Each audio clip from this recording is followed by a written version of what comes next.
एक जंगल में एक शेर रहता था। शेर बहुत ही शक्तिशाली था और अपनी प्रजा का बहुत ध्यान रखता था। किसी भी जानवर को शेर महाराज से कोई शिकायत नहीं रहती थी। वह सबकी समस्याओं को सुनता और उनका समाधान करता था। एक दिन शेर जंगल में घूम रहा था। घूमते घूमते वह एक भूमिगत गड्ढे में जा गिरा और गड्ढे से निकलने की पूरी कोशिश करने लगा, लेकिन बहुत प्रयत्न करने के बाद भी वह उस गड्ढे से नहीं निकल पा रहा था। कुछ ही देर में दूसरे जंगल का शेर उस गड्ढे के पास से गुजर रहा था कि उसने गड्ढे से शेर की आवाज़ सुनी और गड्ढे के पास पहुंचा। शेर दूसरे जंगल के शेर से बोला, अरे शेर भाई, मैं गलती से इस गड्ढे में आ गिरा हूँ, प्लीज मुझे इस गड्ढे से बाहर निकालो। दूसरे जंगल का शेर मन ही मन सोचता है, इसको गड्ढे से निकालकर मुझे क्या मिलेगा? क्यों ना इसे इसी गड्ढे में मरने के लिए छोड़ दूं और इस जंगल का राजा बनकर यहाँ के जानवरों का शिकार करके मजे करूं। क्या सोच रहे हो भाई? प्लीज मुझे जल्दी से इस गड्ढे से निकालो। दूसरे जंगल का शेर हंसते हुए बोला, मुझे क्या बेवकूफ समझ रखा है जो तुम्हें यहाँ से निकालूं? अब मैं तुम्हारा रूप बनाकर इस जंगल पर राज करूंगा। हा हा हा हा हा। और फिर वह शेर नकली राजा बनकर शेर की गुफा पर पहुंच गया और जंगल के सभी जानवरों को अपने पास बुलाया और बोला, सुनो सभी, आज से मैंने एक फैसला किया है। वो ये है कि अब से मैं जंगल में शिकार के लिए नहीं जाऊंगा। मेरा शिकार हर रोज मेरी गुफा पर पहुंच जाना चाहिए, नहीं तो तुम सब में से कोई मेरे गुस्से से नहीं बचेगा। सभी जानवर राजा शेर का अचानक से ऐसा फरमान सुनकर परेशान हो गए। एक गाय बोली, पर महाराज, आज ऐसे फैसले का क्या कारण है? आप तो ऐसे ना थे। आपके लिए तो पूरा जंगल एक घर जैसा है। सुनो गाय, मैं जंगल का राजा हूँ और मुझे अपने फैसलों के लिए किसी की राय की जरूरत नहीं। अब जाओ और जो बोला है वो करो। अब एक एक करके रोजाना जानवर नकली राजा शेर की गुफा पर जाने लगे।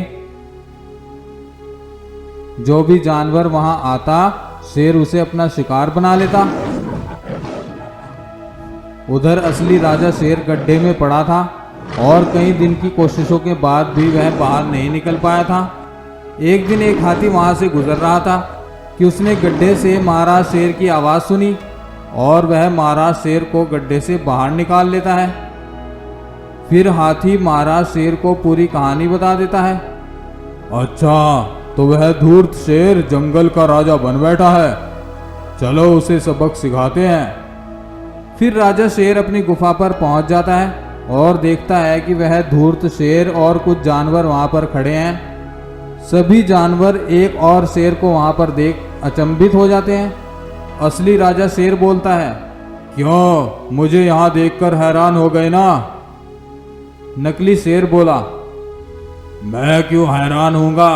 तुम कौन हो और यहाँ पर क्या कर रहे हो? मैं इस जंगल का असली राजा हूँ, बहरूपीय शेर। दोनों ऐसे बोलकर झगड़ने लगते हैं। जंगल के जानवरों को कुछ भी समझ नहीं आ रहा था कि असली और नकली की पहचान कैसे की जाए। तभी एक चालाक लोमड़ी बोली, अरे अरे महाराज, आप दोनों क्यों लड़ रहे हो? आपको तो पता होगा हमारे जंगल में जादुई तालाब है। वह असली और नकली की पहचान कर देता है। महाराज, अब तो असली और नकली की पहचान वह तालाब ही करेगा। चलो वहां पर चलते हैं। दोनों शेर हाँ बोलते हैं। फिर सभी जानवर उस तालाब पर पहुंच जाते हैं। लोमड़ी बोलती है, जो भी शेर झूठ बोल रहा होगा, वह जैसे ही पानी में उतरेगा, तालाब का पानी उसके लिए तेजाब का काम करेगा और उसकी पूरी खाल उधड़ जाएगी और वह कुछ ही देर में मर जाएगा। तो चलिए, कौन पहले तालाब में उतरेगा? नकली शेर को पता नहीं था कि यहाँ पर कोई जादुई तालाब भी है। वह सोचता है, अरे बाप रे, जान रहेगी तो कुछ भी खाकर गुजारा कर लूंगा, पर अगर जान ही ना रही तो क्या करूंगा? बेटा, भाग ले यहाँ से। और फिर वह शेर वहां से दुम दबाकर भाग खड़ा होता है। सभी जानवर लोमड़ी की चतुराई की प्रशंसा करते हैं। महाराज शेर बोलता है, लोमड़ी, यह तालाब तो जादुई नहीं है, फिर तुमने ऐसा क्यों बोला? महाराज, मुझे पता था कि नकली शेर को तो तालाब के बारे में कुछ भी नहीं पता होगा और वह आसानी से फंस जाएगा, और ऐसा ही हुआ। फिर सभी जानवर हंसने लगते हैं। तो देखा दोस्तों आपने कैसे चतुराई और बुद्धि के बल पर बड़ी से बड़ी समस्या का हल निकाला जा सकता है। दोस्तों आपको ये कहानी कैसी लगी कमेंट करके ज़रूर बताएं। वीडियो पसंद आई हो तो वीडियो को लाइक और शेयर भी कर दें, और ऐसी ही इंटरेस्टिंग वीडियोस रोजाना देखने के लिए हमारे चैनल को सब्सक्राइब करके बेल आइकन को दबाना ना भूलें। Thank you.